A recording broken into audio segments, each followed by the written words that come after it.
Yesus, ku percaya padamu.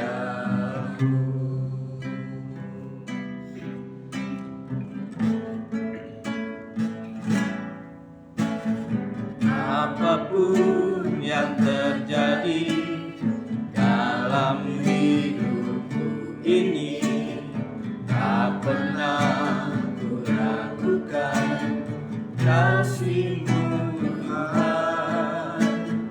Lewat gunung yang tinggi, dalam lembah yang jeram, tak pernah ku ragukan janji-Mu Tuhan. Kau berfirman dan selamatkanku, Kau bersabda dan selamatkanku. Tiada yang mustahil bagi-Mu.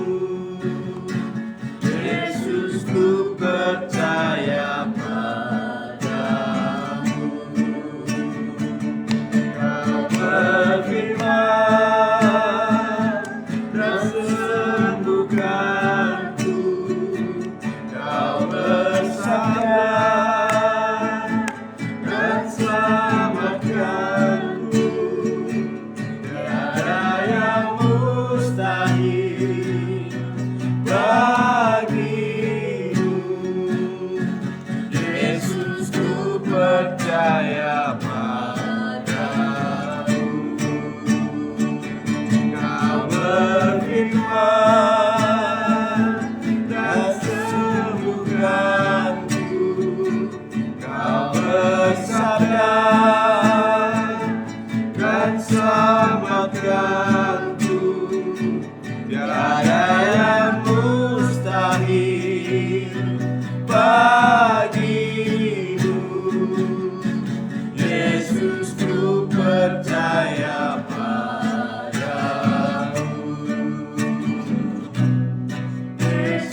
Terima kasih Tuhan.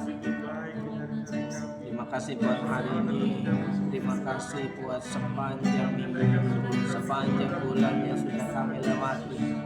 Kami bersyukur buat kebaikan-Mu, kami bersyukur buat pertolongan-Mu, pemeliharaanmu. Kami memuji-muji kebesaran Tuhan dalam nama Tuhan Yesus.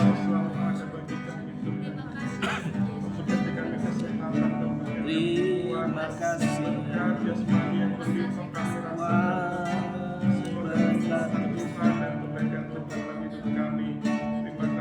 Terima kasih.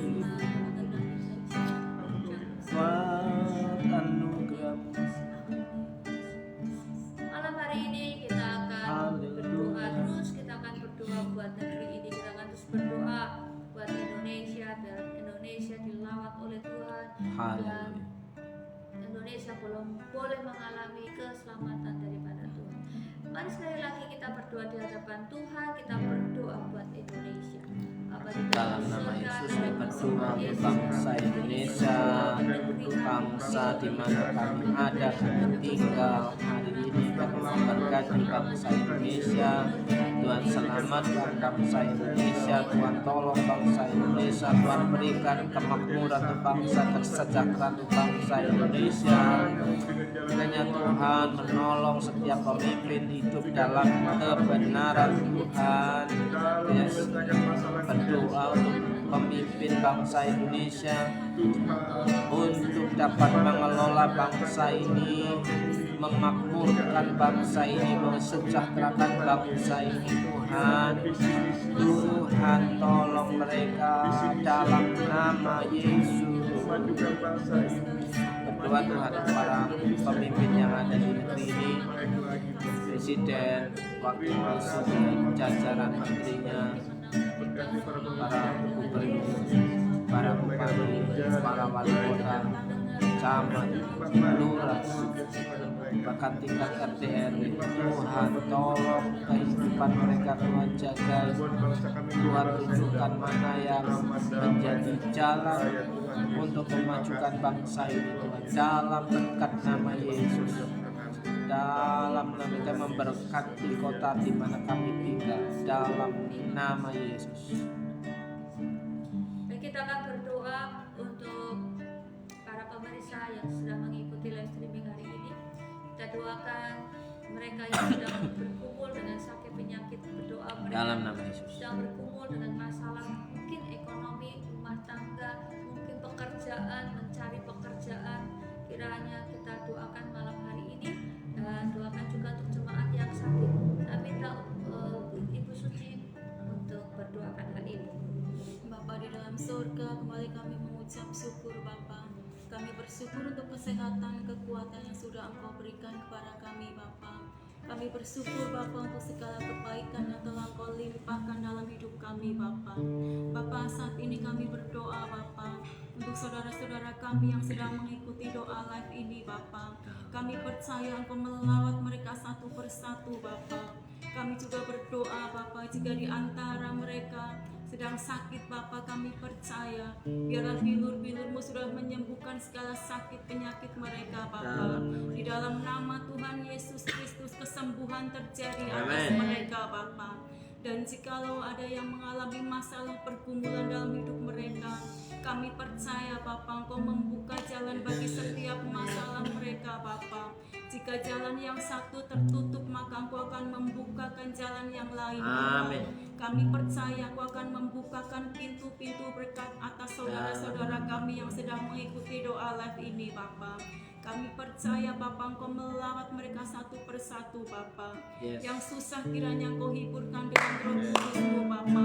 Yang lemah kiranya Engkau memberikan kekuatan yang baru dalam hidup mereka Bapa. Engkau memberikan sukacita dan semangat dalam kehidupan mereka Bapa.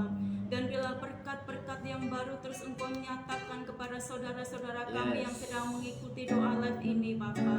Kami juga berdoa Bapa untuk jemaat-Mu di GBIS Purwokerto ini Bapa, yang sedang mengalami sakit penyakit. Kami percaya Engkau menyembuhkan mereka Bapa. Tangan-Mu menjamah mereka Bapa. Kami percaya Bapa, Engkau menyediakan berkat-berkat yang baru dalam kehidupan mereka Bapa, yang sedang mengalami masa percaya Engkau memberi kemenangan atas mereka Bapa. Yes.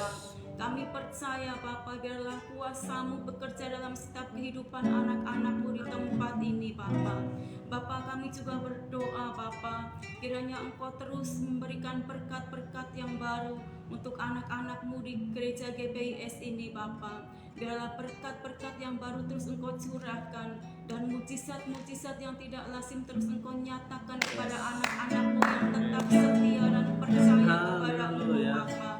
Kiranya Engkau terus memberikan kekuatan yang baru. Engkau memberikan kekuatan kepada kami untuk tetap percaya di dalam pengharapan-Mu Bapa. Karena kami percaya Bapa, pengharapan-Mu selalu mendatangkan kepastian dalam hidup kami Bapa. Kami percaya Bapa, karena Engkau adalah Allah satu-satunya yang kami andalkan dalam hidup kami Bapa. Engkau adalah sumber pertolongan dalam hidup kami Bapa. Terima kasih Bapa.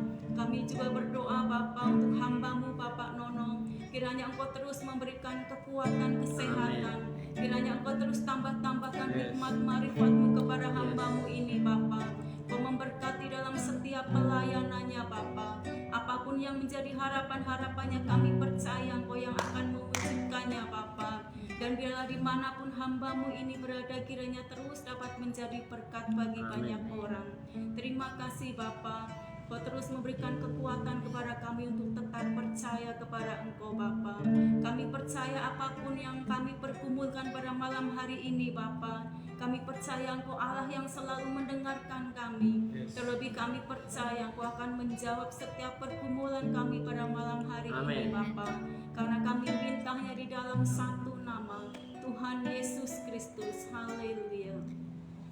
Selanjutnya saya serahkan kepada hambanya. Terima kasih Tuhan, malam hari ini kami percaya Engkau sedang berperkara dalam kehidupan kami, dan Kau mendengar setiap doa dan pergumulan hidup kami. Kami punya kerinduan untuk memuliakan nama-Mu di setiap musim kehidupan kami. Kami percaya Tuhan sanggup menolong kehidupan kami, dan hari ini kami membaca, merenungkan kebenaran firman-Mu. Beri kami kekuatan untuk mengerti dan melakukannya. Dalam nama Tuhan Yesus Kristus yang percaya, katakan amin. Amin.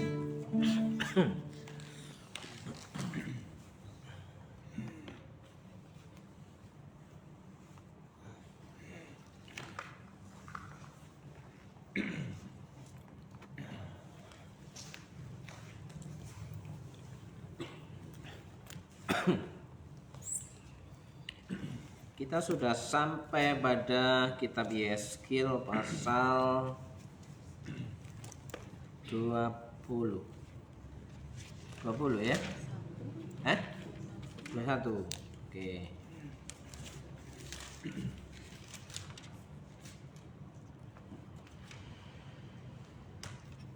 Wah, judulnya ngeri. Pedang Tuhan melawan Yerusalem.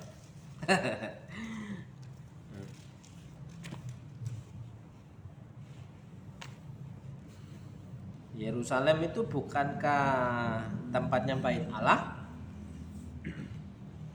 Ya Pak ya? Yerusalem itu bukannya pusat keagamaan orang Israel, di mana bait Allah, Yerusalem dikatakan kota Tuhan. Tapi di sini dalam Yeskil pasal 21 diberikan judul pedang Tuhan melawan Yerusalem. Ada apa dengan Yerusalem? Ya.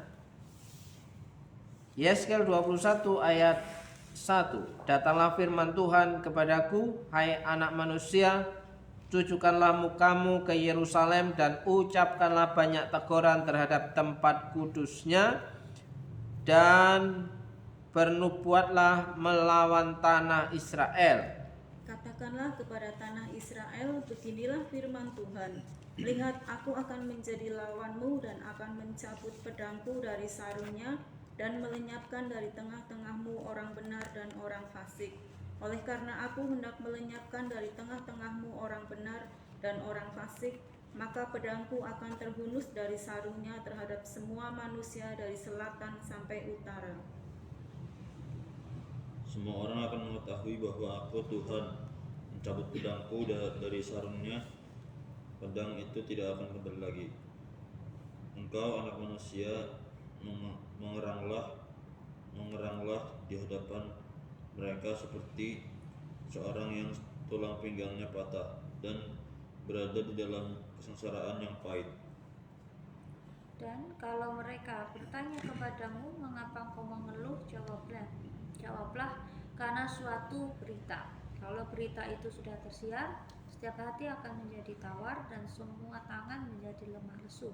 Segala semangat menghilang dan semua orang terkencing ketakutan. Sungguh pasti datang dan terjadi. Demikian firman Tuhan Allah. Kemudian datanglah firman Tuhan kepadaku. Hai anak manusia, bernubuatlah dan katakan, beginilah firman Tuhan. Pedang yang sudah diasah dan digosok, diasah untuk membantai dan digosok supaya mengkilap seperti petir. Apakah kita akan bersuka cita? Tongkat anakku menghina segala macam kayu.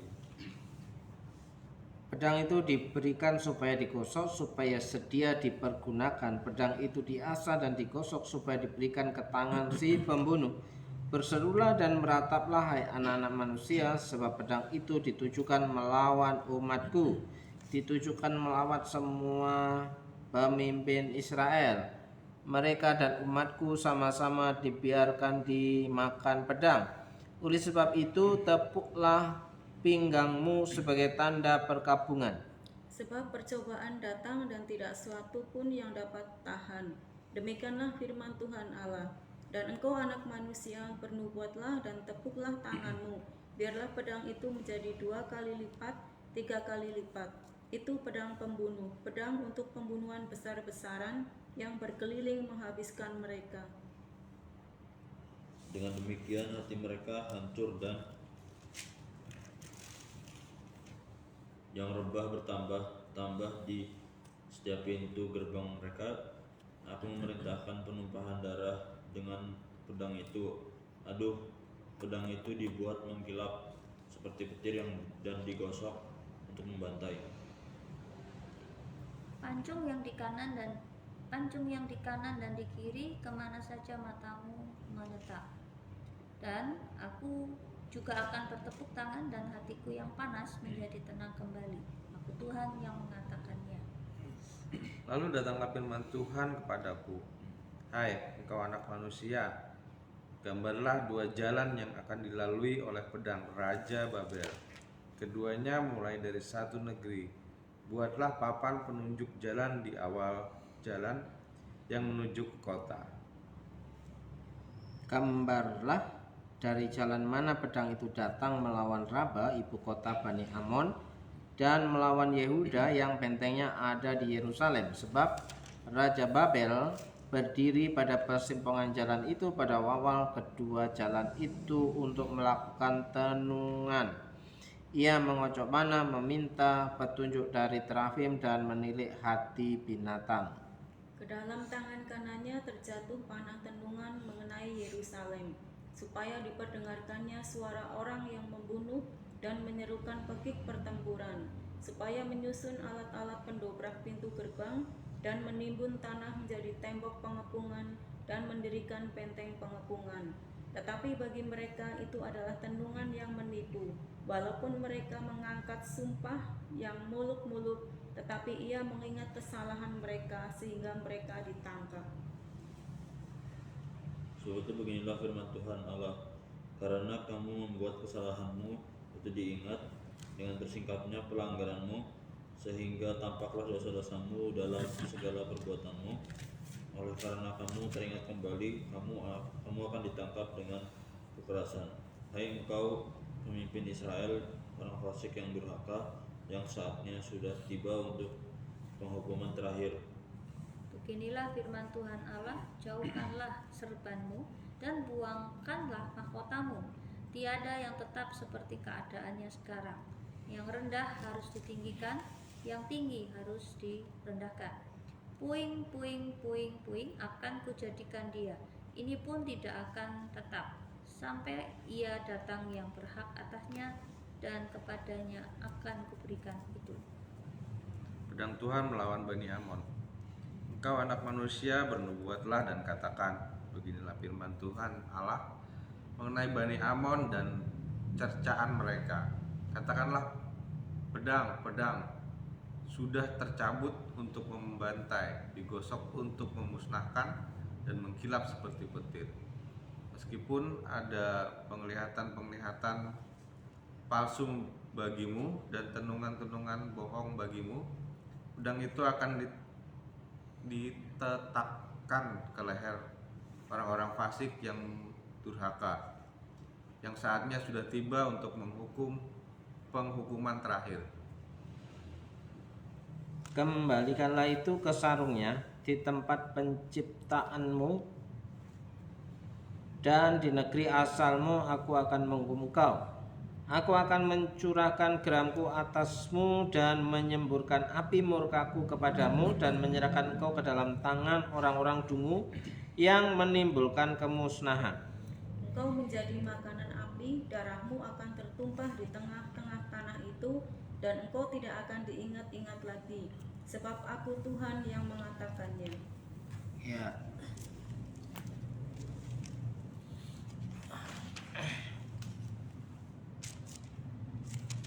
Kalau kita membaca, merenungkan dan merenungkan pada bagian ini, saudaraku, ya, ini ya menurut sebagian orang yang mengaku Kristen, perjanjian lama itu udah nggak berlaku. Taurat itu tidak berlaku, kan perjanjian lama Taurat, ya kan? Tidak berlaku. Loh, terus yang berlaku yang seperti apa? Ya kan? Apakah ketika mengikut Tuhan Yesus berpedoman pada perjanjian baru, ya, keadilan Tuhan itu menjadi lemah? Ya kan? Kan kita ini berpijak pada hukum kasih karunia. Tuhan sudah menebus kita, Tuhan mengasihi kita, sehingga kita boleh dong bebas. Nah, kan kita sudah dimerdekakan. Nah, ini banyak orang-orang ya yang menganggap bahwa Tuhan itu cuma maha kasih, tapi tidak menempatkan bahwa Tuhan itu maha adil. Nah, jadi bagaimana kita memahami posisi perjanjian lama, terkhusus hari ini di Yeskiel pasal 21, ini menunjukkan bahwa Allah itu kudus, ya kan? Allah itu Tuhan yang satu-satunya tidak mau diduakan. Bukankah Taurat Musa bagian pertama, jangan ada padamu Allah lain di hadapanku. Berarti di sini Tuhan itu tidak mau diduakan. Karena peraturan hukum Musa yang pertama, jangan ada padamu Allah lain di hadapanku. Nah, apa yang terjadi ketika orang-orang yang dianggap dipilih, ditentukan menjadi orang-orang pilihan Tuhan dari bangsa Israel dan Yehuda, ya, ternyata yang dianggap orang pilihan Tuhan, orang yang dianggap kekasih-kekasihnya Tuhan, apalagi yang sekarang dalam perjanjian baru, jalan zaman gereja, lagu yang terkenal adalah Yesus kekasih jiwaku, tapi tidak mengasihi Tuhan, justru mengasihi yang lain. Lagu itu populer kan, enak dinyanyikan dengan goyang-goyang. Tapi apa benar Yesus itu kekasih kita? Apakah benar Yesus itu satu-satunya? Atau kita yang sedang punya kekasih yang lain selain Yesus? Nah, oleh sebab itu bagaimana memahami konteks perjanjian lama terkhusus di Yeskiel pasal 21. Di sini pedang Tuhan melawan Yerusalem. Ini gambaran kiasan sebelum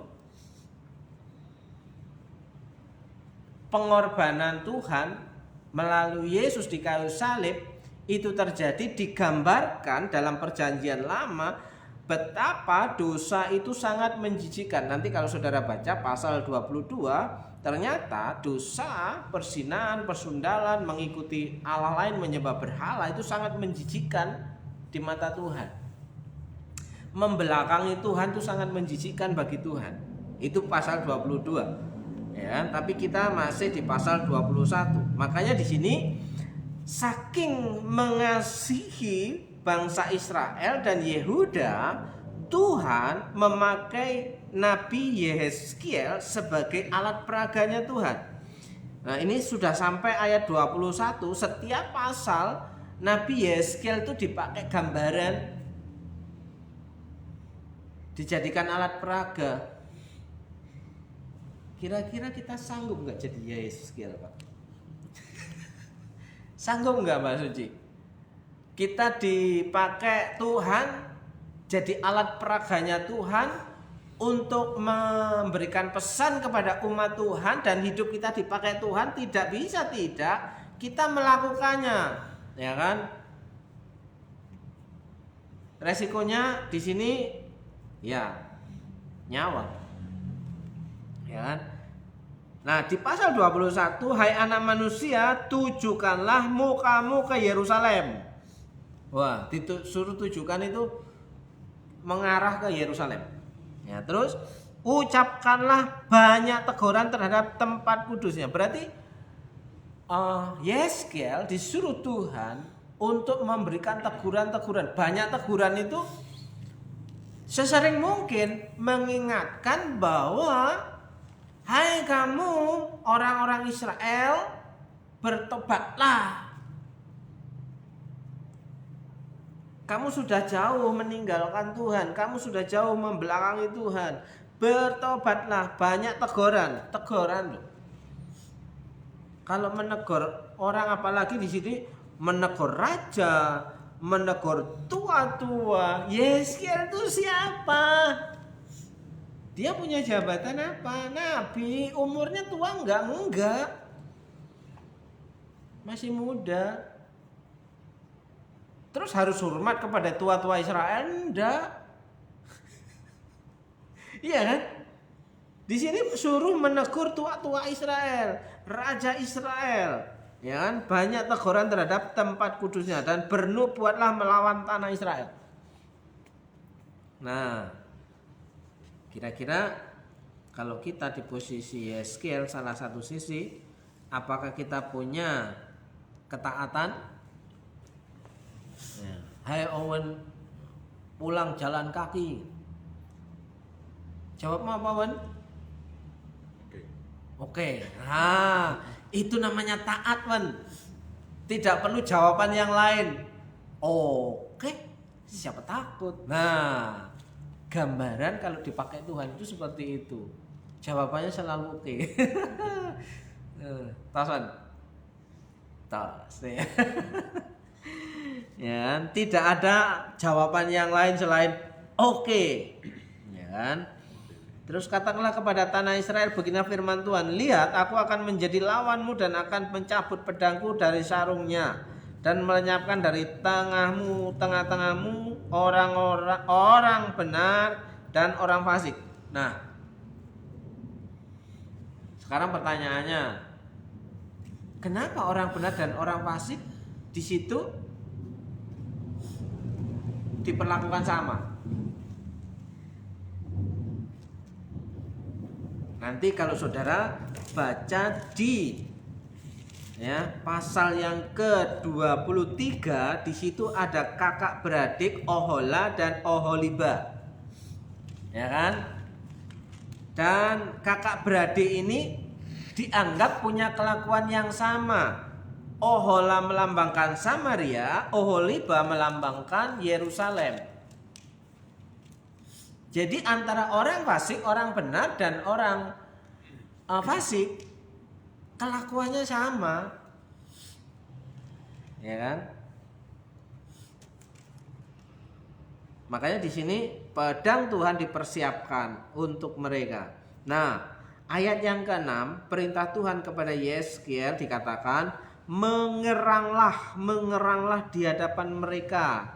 Mengeranglah di hadapan mereka seperti seorang yang tulang pinggangnya patah dan yang berada dalam kesengsaraan yang pahit. Saudaraku, yang merasakan sakit pinggang itu istri saya. Bagaimana rasanya ketika rasa tulang pinggangnya sakit, mengerang, ya kan? Bisa marah-marah. Tapi kita sudah merasakan sakit pinggang, kan? Sering. Nah, sering. Emosinya terganggu nggak? Secara langsung emosinya jadi terganggu kan ketika sakit, apalagi kesentuh, apalagi kalau apalagi naik kendaraan, ya kan? Yang menderita itu bukan yang hanya yang sakit, sebenarnya yang nyopir itu menderita. Kenapa? Ya kan? Masuk jeglongan sedikit dimarah-marah. Iya kan? Nggak bisa milih jalan apa? Ngerem, nggak bisa pelan-pelan. Giliran pelan, kenapa pelan-pelan? Ya kan?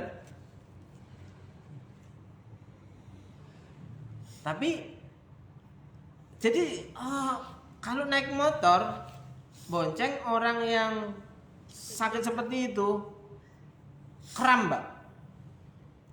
Saya kram ini, mau kepegel-pegel gini ya. Entah dia tahu nggak kayaknya. Nah, pegel.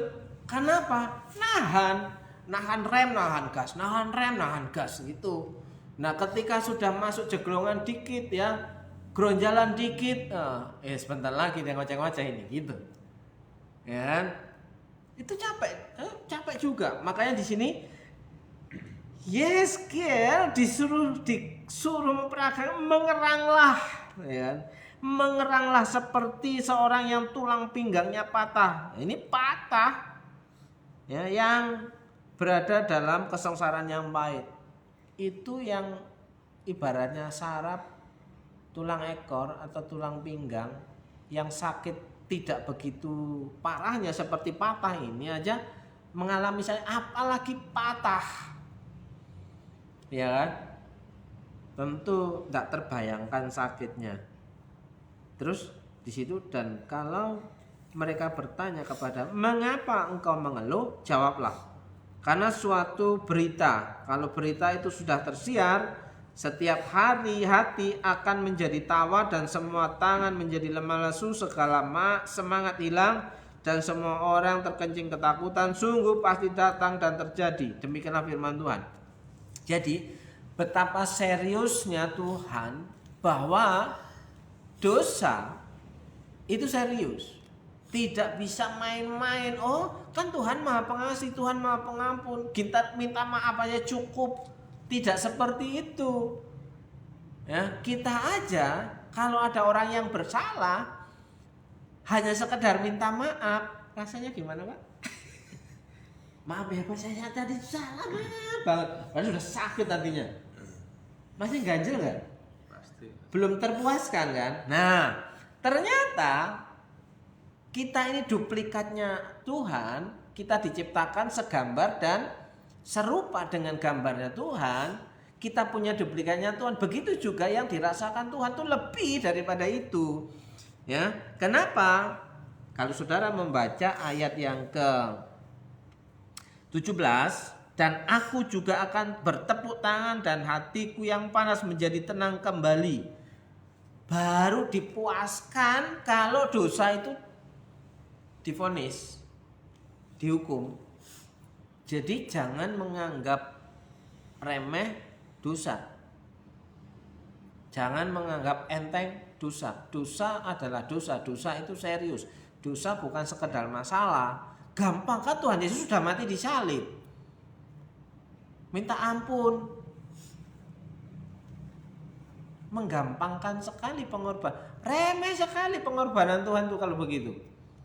Ya kan? Makanya di sini dosa adalah dosa. Dosa itu harus dihukum. Bahkan di sini Tuhan sudah menyiapkan pedang. Nah, setelah terhukum, ayat 17 itu dikatakan dan aku akan bertepuk tangan. Artinya apa? Bahwa keadilan Tuhan itu sudah dijalankan karena Tuhan itu maha adil. Jangan dianggap Tuhan itu nggak adil. Keadilan Tuhan di mana? Ya yang bersalah dihukum. Ya kan? Nah, kabarnya di sini artinya disuruh mengerang itu supaya orang-orang Israel, pemimpin-pemimpin Israel, tua-tua Israel itu kembali kepada Tuhan. Sudah terlalu jauh persundalan mereka, penyembahan mereka kepada berhala itu sudah terlalu jauh, ya. Ditegurlah banyak-banyak, dikatakan banyak teguran. Artinya supaya apa? Mereka sadar dan kembali kepada Tuhan, tidak membelakangi Tuhan, tapi mereka menolak untuk kembali kepada Tuhan. Maka untuk mewujudkan keadilan Tuhan, maka di situ dikatakan pedanglah yang sudah disiapkan, digosok, diasah, ya. Ya tujuan disiapkan pedang untuk apa, Wan? Berperang. Artinya ketika berperang berhadapan dengan pedang, endingnya mati. Artinya dosa upahnya maut. Nah kan klop kan dengan perjanjian baru, upah dosa ialah maut. Nggak ada yang main-main gitu loh. Tapi seringkali menganggap orang Kristen dosa itu remeh, ringan, minta ampun, perjamuan cukup ya, minggu pertama datang perjamuan cukup untuk menghapuskan dosa, 3 minggu nggak datang lagi, ya kan? Meremehkan, ya kan? Meremehkan kasih Tuhan itu, menghina kekudusan Tuhan itu namanya. Lah kalau cuma dosa itu pengakuan dosa, Tuhan maafkan saya, ampuni saya, terus diampuni, gak apa-apa gak apa-apa Wan, maklum kan masih manusia. Ya gak apa-apa, hati-hati, terus no le. Tak cul nih cencangnya, tak lepas. Yang dikirim apa? Pedang. Gak apa-apa, cuma pedang kok. Enggak apa, kan cuma pedang, iya kan? Nah, berarti di sini menggambarkan bahwa perjanjian lama itu gambaran daripada perjanjian baru. Makanya untuk mengerti perjanjian lama harus disoroti dalam konteks perjanjian baru. Bukan berarti perjanjian lama itu nggak berlaku. Siapa bilang nggak berlaku? 1 iota pun Yesus katakan itu masih tetap berlaku. Siapa yang berani-berani menghapuskan Taurat? Siapa yang berani? Pendeta mana itu yang berani menghilangkan hukum Taurat itu? Yesus saja 1 iota pun Yesus bilang masih berlaku kok. Iya kan? Berarti dia lebih daripada Tuhan Yesus itu. Siapa itu? Ya sudah nggak berlaku lagi perjanjian lama katanya. Taurat sudah nggak berlaku lagi loh. Berarti boleh dong membunuh? Kan salah satu hukum 10 hukum Musa, jangan membunuh. Berarti kalau nggak berlaku boleh dong membunuh? Boleh nggak Pak? Boleh nggak? Kalau nggak boleh berarti berlaku dong. Iya kan? Oh yang boleh itu jangan berbohong. Berarti boleh dong berbohong karena udah nggak berlaku. Nggak boleh. Tapi kenapa bohong? 50% dari kartu kupon yang dibagikan 50% palsu. Bisa. Hah? Bisa. Di fotokopi 50%, Pak. Terus yang datang itu bukan tukang beca, tukang sampah, tukang parkir, bawa fotokopian. Tahu nggak ini? Saya dikasih itu, dia nggak ngaku lagi. Saya dikasih sana. Padahal datang berkali-kali sampai 3 orang yang sama ganti kaos.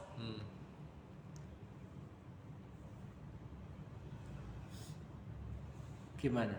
Padahal kita dokumentasikan, kita foto, kita video, masih berani bohong. Nah ini perjanjian Taurat Musa sudah nggak berlaku, masih berani bohong, sudah didokumentasikan. Ya. Saya merasakan kemarahan saya sebenarnya sampai malam ini masih menggelora. Kenapa? Dibohongin mentah-mentah di depan mata, datanya ada, tapi saya tidak bisa berbuat apa-apa, saya hanya diam. Karena kalau saya marah, apa kata anak-anak? Saya marah di depan anak-anak, iya kan? Saya tahan sampai malam hari ini. Tanya istri saya, kemarahan saya belum reda. Kenapa? Dibohongi di depan mata. Banyak 50%. Buktinya ada bahwa itu fotokopian, Pak. Kan ada yang asli kan tulisannya tulisan pulpen. Ada tandanya. Nah, kalau fotokopian kan hitam. Nah, ini kan agak coklat yang asli. Apa? Tulisannya tangan ini. Sekarang banyak orang itu tidak sadar bahwa kebohongan itu serius. Saya sampai bilang cukup. Secara manusia, secara daging saya ngomong tidak lagi-lagi. Secara daging loh. Tapi kalau Tuhan suruh lakukan lagi, saya akan kerjakan. Tapi secara daging, ya, saya berkata, Mutung. hah? Mutung. Bukan mutung, cukup. Bukan mutung, cukup sekali ini saya dibohongin, kan begitu. Bukan mutung, bang. Niatnya kita baik. Niatnya kita baik. Kenapa kebaikan kita justru dikhianati? Tadi pagi, Pak, jam 10 apa jam 11? Jam 10 ada lagi yang datang 4 orang, ya, bawa kupon palsu lagi, bawa kupon palsu yang fotokopian. 3 tukang beca, 1 tukang sampah. Lah kok antri di situ, Pak? Tahukah bahwa ini palsu? Bapak dapat dari mana? Terus Bapak mangkalnya di mana? Bahwa itu tidak diberikan kupon di situ, tidak termasuk wilayah situ, dan kuotanya cuma sekian. Tetap mengadakan pembelaan diri. Sudah salah mengadakan pembelaan diri, ngotot, lebih ngotot malah. Baik, ini sampai di sini, jangan sampai saya menganggap bahwa nanti yang lain-lain sama seperti ini, tidak bisa dipercaya. Bapak tunggu sebentar, saya kasih cadat apa dari saya, aku bilang gitu. Untung kemarin saya beli beras cadangan, saya pikir masih ada kupon-kupon palsu yang akan datang. Ternyata tadi ada 4 lagi ngantri di situ. Aduh, Pak, ini kan kemarin selesai jam 1. Lah ini hari ini tanggal berapa? Tetap itu ngeyel nih. Nggak bisa dikasih penjelasan. Saya kan nggak bisa marah. Pendeta gitulah. Tapi marah juga. juga, tapi tetap marah juga. Marahnya kan dalam hati, marahnya kan di belakang. Tetap Tuhan gerakkan. Kasih seberapa apa yang kamu punya yang sudah kamu siapkan. Saya kasih, saya kresek. Saya kasih, walaupun dalam hati marah. Nah, ngegas. Marah sih nggak ngegas. Ya kalau sudah salah ngotot, gimana sih cara memberhentikannya? Gaspol. Lo biar lah. Masa ya udah saya minta maaf, ampun begitu? Enggak bisa. Dia yang salah, dia yang nipu, dia yang bohong kok. Ya kan? Ini palsu, saya bilang gitu. Nah, ternyata zaman sekarang ini sebagian besar orang menganggap dosa itu sepele, remeh, padahal sudah didokumentasikan. Kalau berbicara tentang firman Tuhan, dosa itu serius. Tidak bakalan ada berkat terus-menerus seperti itu. Jadi saya bilang, baksos yang kemarin sudah selesai, habis. Ini saya kasih, cukup sampai di sini. Saya bilang begitu.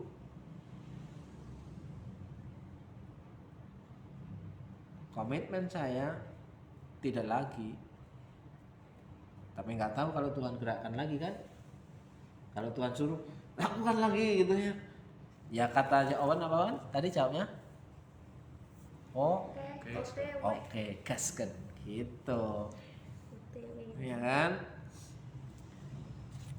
Jadi ceritanya begitu, saudaraku yang dikasihi Tuhan, gambaran Tuhan mengasihi umatnya itu diberikan banyak teguran supaya apa? Bertobat dari kelakuannya yang jahat. Nah, kalau tidak bertobat, hukuman itu datang supaya apa? Keadilan Tuhan ditegakkan. Sehingga ayat 17 dikatakan, aku juga akan bertepuk tangan dan hatiku yang panas. Siapa yang nggak panas di situ? Panas menjadi tenang. Karena apa? Sudah dijalankan. Ya kan? Oke. Ayat 24, oleh sebab itu beginilah firman Tuhan Allah, oleh karena kamu membuat kesalahanmu itu teringat kembali dengan tersingkapnya pelanggaranmu. Sudah tersingkap gak ngaku lagi. Kan? Sama orang Israel ini sudah tersingkap dosa-dosanya dan pelanggarannya, tapi nggak ngaku.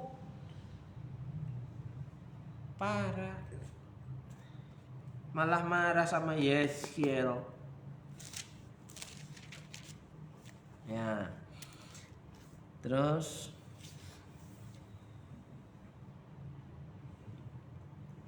maka mau nggak mau Tuhan yang maha kuasa, yang maha adil, keadilan Tuhan ditegakkan akan Israel dihukum.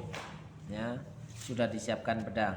Terus di situ dikatakan ayat 26, beginilah firman Tuhan Allah, jauhkanlah serbanmu dan buangkanlah mahkotamu. Tiada yang tetap seperti keadaanmu sekarang. Yang rendah harus ditinggikan, yang tinggi harus direndahkan. Kan klop dengan perjanjian baru. Ya. Orang yang congkak akan direndahkan, orang yang rendah hati akan ditinggikan. Toh Tuhan tidak suka dengan orang yang congkak, dengan orang yang sombong. Ya kan? Paham sih tuh, Mbak? Ya kan? Nah, oke, pedang melawan Bani Edom. Udah. Bani Amon.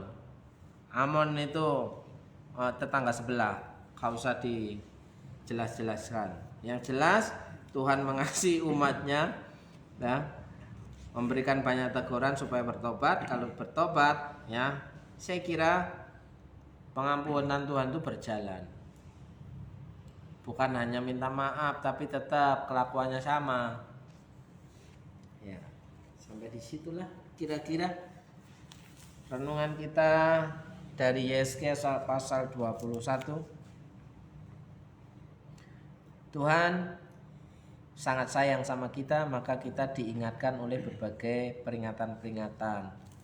Ya, itu tandanya Tuhan kita itu hidup. Kalau Tuhan kita itu nggak hidup, kita nggak akan diingatkan apa-apa, nggak pernah dengar apa-apa. Ada pertanyaan, Wan?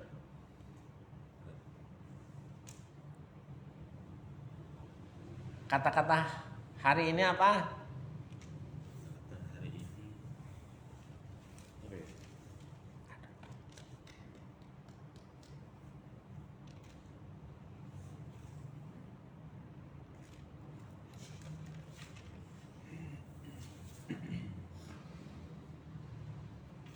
Intinya kalau apa Tuhan nyuruh itu udah ya jalan aja lah udah Siap. gitu udah. Oh, ya. Kalau Tuhan udah suruh, jalankan Jalan. aja. Top angkot top. Ya. Nggak ada alasan lain ya. Ya. Oke. Berani ngeles Sikat. Pedang. Itu didengar papi loh. Pedangnya maju ya. Bantah. Iya, pemberani bantah. Loh. Mbak Suji? Ada? Hah? Kesimpulan, Pak. Ngeri katanya. Kesimpulannya ngeri katanya. Kesimpulan takut. Karena kesimpulan itu udah menyangkut iman, Pak.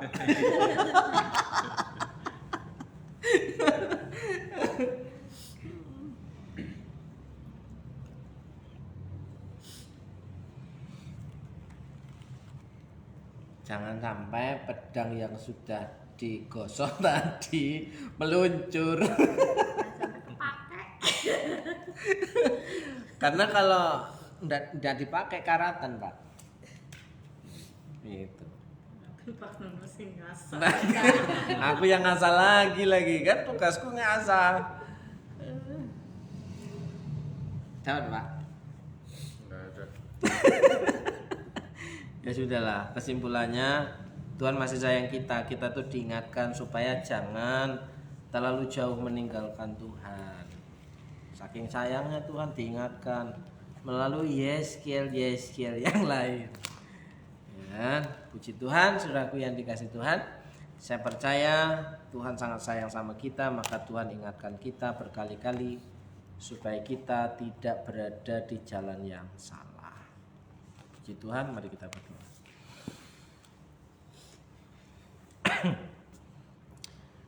Terima kasih Tuhan. Malam hari ini kami percaya Engkau sangat mengasihi kehidupan kami, umat-Mu yang percaya. Kami tahu Tuhan begitu kuat menjagai kami, dan kami tahu Tuhan sangat peduli dengan hidup kami. Terima kasih Bapa yang kami kenal dan kami sembah di dalam satu nama Tuhan kami Yesus Kristus. Kami berdoa malam hari ini untuk Mbak Suci. Kiranya Tuhan beri kekuatan dan kesehatan, penghiburan, damai sejahtera, sukacita, berkat yang baru setiap pagi, bahkan berkat yang tidak lazim Tuhan perintahkan mendatangi kehidupannya. Berkati setiap pekerjaannya dan berkati apa yang menjadi harapannya dalam berkat nama Yesus. Berdoa juga untuk Pak Victor, Owen dan keluarga yang ada di rumah. Kiranya Tuhan menolong, memberkati, memberikan kesehatan, kekuatan, penghiburan dan sukacita. Berkat yang baru setiap pagi dan bahkan berkat yang tidak lazim Tuhan perintahkan mendatangi keluarga Pak Victor dalam berkat nama Yesus. Berdoa untuk saudara yang sudah bergabung dalam live ini. Kiranya Tuhan memberkatimu, Tuhan menolongmu, Tuhan memberikan penghiburan atas kehidupanmu. Dalam berkat nama Yesus, kami berdoa di sepanjang minggu ini sampai hari Minggu, hari ibadah, di dalam berkat nama Yesus yang percaya Tuhan Yesus baik, katakan amin. Amin. Shalom, Tuhan Yesus memberkati.